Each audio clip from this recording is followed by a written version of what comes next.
कपड़े धोने वाली बहू। शादी के पहले से ही विभा को कपड़े धोने का बड़ा शौक था। कभी नल के नीचे तो कभी तालाब के पास। अरे मेरी नीली वाली लुंगी नहीं दिख रही है। विभा की अम्मा, कहाँ रखी है लुंगी? अरे वो तो विभा ने परसों ही धोकर रखी थी आपकी अलमारी में, देखो वहीं होगी। वो ना मैंने आज धो दी, मुझे लगा कि गंदी हो गई होगी।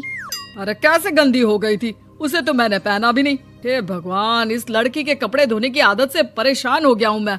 जितना तो घर में राशन नहीं आता, उससे कहीं ज्यादा डिटर्जेंट पाउडर का खर्चा है।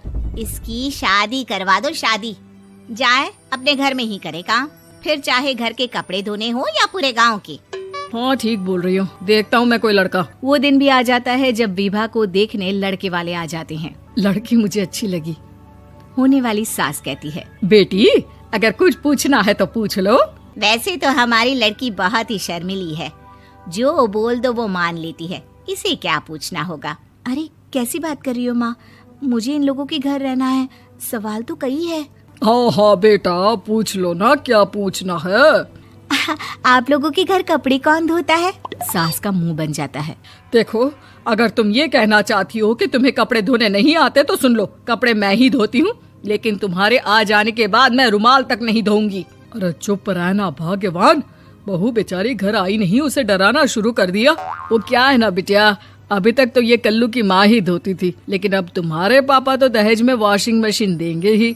तभी विभा की माँ बोल पड़ती है, सवाल भी पूछा तो क्या। वैसे भाई साहब, मशीन की तो फिर भी कपड़े धोने की कैपेसिटी होती है। मतलब जो बिटिया दे रहे हैं ना विभा, इसे कपड़े धोने का बहुत शौक है। ये आप लोगों के क्या, आस पड़ोस गांव मोहल्ले सबके कपड़े धो दे और उफ तक ना करे।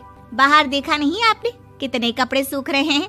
सब हमारी बिटिया ने ही तो धोए हैं। बस भी करो ना माँ, शर्म आ रही इतनी तारीफ सुनकर। और तो और एक दाग निकाल कर दिखाओ तो मान जाओ। हाँ अच्छा, माफ करना बेटा, मैंने गलत समझा।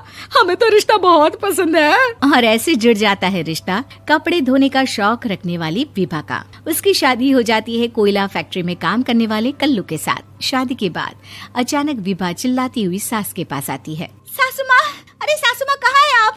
ये तो धोखा है, धोखा दिया आप लोगों ने मुझे।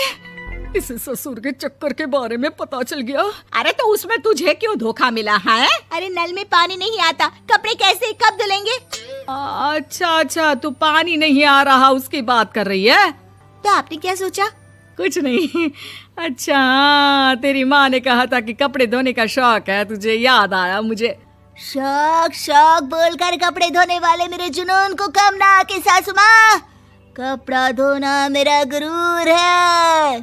तभी पति भी वहाँ आ जाता है। अभी मैंने इसे सनी देओल की फिल्म दिखाई है, उसी के डायलॉग मार रही है माँ। अच्छा सुन, साफ साफ बता रही हूँ, पानी सुबह 4 से 6 और शाम को 10 से 12 आता है, समझी?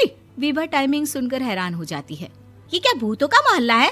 सुबह 4 बजे उठकर कौन कपड़े धोता है? 4 बजे टंकी में पानी जाता है, फिर सारा दिन धोना ना, किसने मना किया? अरे कैसी बात कर रही हैं? 200 लीटर की टंकी में कितने कपड़े धो लूंगी मैं? सुबह ही उठ जाऊंगी मैं। अब क्या था, विभा सुबह 4 से लेकर रात के 12 बजे तक कपड़े ही धोती रहती। एक रोज सास पड़ोस से निकलकर कहीं जा रही होती है कि साथ वाली कहती है, हाँ कल्लू की माँ, जरा ये बताओ कि 2 साड़ी है, 2 ब्लाउज और एक पेटीकोट और एक नाड़े वाला लंबा कच्छा। हाँ तो? अरे तो क्या, कितना लोगी धुलाई ये बताओ। धोबन दिख रहे हैं हम क्या? हमारे पति सरकारी नौकरी से अभी रिटायर हुए हैं और बेटा सुपरवाइजर है कोयला फैक्ट्री में। धोबन समझ रखा है हमें? हाय रे कल्लू की अम्मा, माफ कर दो, वो तो मोहल्ले में यही सब बता रहे थे कि तुमने बहू को कपड़ा धुलवाने के काम में लगा दिया है। सास को पड़ोसन की बात सुनकर गुस्सा आ जाता है। वो घर पहुंचती है जहां घर के बाहर ही इतने सारे कपड़े सूख रहे होते हैं जितने कि किसी धोबन के घर पर। अरे ओ कल्लू की दुल्हन, बाहर निकल। माँ जी यहीं आ जाओ, बाथरूम में चादर धो रहे हैं हम। अरे अभी हम धोते हैं, तुमको बाहर निकलो। ये आस पड़ोस वाले बोल रहे हैं कि हम बहू से कपड़े धुलवा कर उसे कपड़ा धोने वाली बना दिए हैं। अरे छोड़ो ना माँ जी, किन लोगों की बातों में आती हो? आस पास के लोगों का तो काम ही होता है कि वो किसी तरह सास बहू को लड़ा दे। बहू सारे घर के कपड़े धोती है, ये क्या कम है? बोलिए। सास को भी लग जाता है कि वो बहू का ये सनकीपन नहीं छुड़वा सकती, इससे अच्छा है कि खुद ही चुप हो जाए।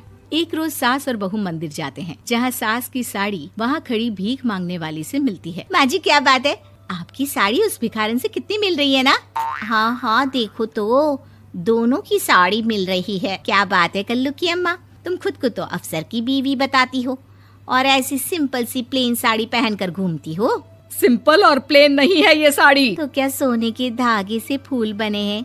कुछ भी सासू माँ, कुछ भी। हाँ बने थे इस साड़ी में सोने के धागे से फूल। मेरे पति लेकर आए थे मद्रास से स्पेशली मेरे लिए 10,000 की। ताहे भाई साहब इस भिखारन के लिए भी सेम टू सेम साड़ी लेकर आए होंगे 10,000 की।